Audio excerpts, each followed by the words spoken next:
आणि आमचा श्यामच्या मम्मीचा शो होता आणि नवीन थिएटरचं ओपनिंग असल्यामुळे खूप गडबड होती. तर जनरली असं होतं की म्हणजे मी अजूनही पहिली बेल झाल्यानंतर स्टेजवर असते मी. माझ्या सगळ्या गोष्टी मी चेक करते, प्रॉपर्टीज काय कॅरी करायच्या सगळं चेक करते आणि मी स्टेजवर असते बसते. पण जसं म्हटलं तसं ते उद्घाटन मग ते कोणी मंत्री येणं आणि त्या सगळ्या गोंधळामध्ये मी जस्ट जाऊन सगळं चेक केलं आणि चला सुरू करा सुरू करा. तर तेवढ्यात आमचा बॅकस्टेजवाला एक मुलगा मला दीदी काहीतरी सांगायचं आहे म्हटलं आत्ता नको आत्ता मी अजून त्या ह्याच्यामध्ये मूडमध्ये चालले म्हटलं नाटकाच्या आत्ता काही सांगू.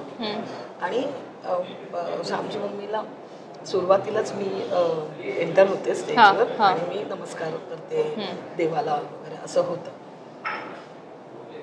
मी एंटर झाले नमस्कार करून मी समोर बघितलं आणि मी ब्लँक झाले. आणि समोर एक मुलगी स्ट्रेचरवर झोपलेली होती ऑडियन्समध्ये. आणि मी कसा बसा तो सीन केला कारण मला कळेच ना हे काय आहे. आणि मी बॅकस्टेजला आल्यानंतर विचारलं की काय मला सांगितलं का नाही आधी. तर तुम्हाला तिथे तुम्हाला सांगायला आलं होतं तुम्ही मला की आत्ता काही बोलू मला त्या व्यवस्थित राहू दे. ती मुलगी तुमची फॅन आहे गंगूबाई या सिरियलची प्रचंड फॅन आहे आणि तिला दुर्धर आजार आहे आणि तिला फक्त तुम्हाला बघायचं आहे म्हणून ती आली आणि ती स्ट्रेचरवर आहे तिला डॉक्टरांनी परवानगी दिली. ह्याच्यापेक्षा अजून एका कलाकाराला काय हवं असतं अजून काय हवं असतं.